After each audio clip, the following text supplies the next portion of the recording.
Et recomano El penúltimo sueño de la Ángela Becerra. L'Àngela Becerra és una autora colombiana que viu a Barcelona. Havia estat publicista durant molts anys, però ara es dedica de ple a la literatura. La seva obra ha estat traduïda a més de 23 idiomes.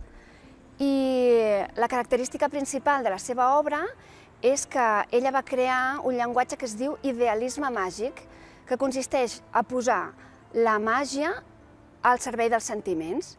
Aquesta novel·la, que es titula El penúltimo sueño, és la més maca que té per mi i és la que li va donar un prestigi a nivell internacional. Està ambientada a Barcelona i a Canes i està protagonitzada per en Joan i la Soledat. En Joan és pobre, marxa d'Espanya després de la Guerra Civil perquè fuig de la guerra i treballa a un hotel a Canes que fa de cambrer.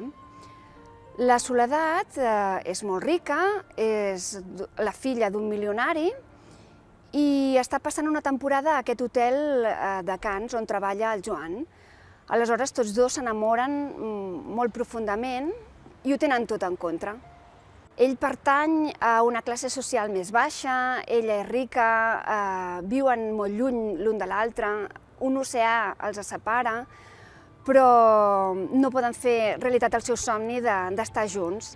La història comença quan troben dues persones ancianes estirades al terra i estan vestits de nuvis i s'han suïcidat. I la cosa és molt estranya perquè no es coneixen entre ells, en teoria.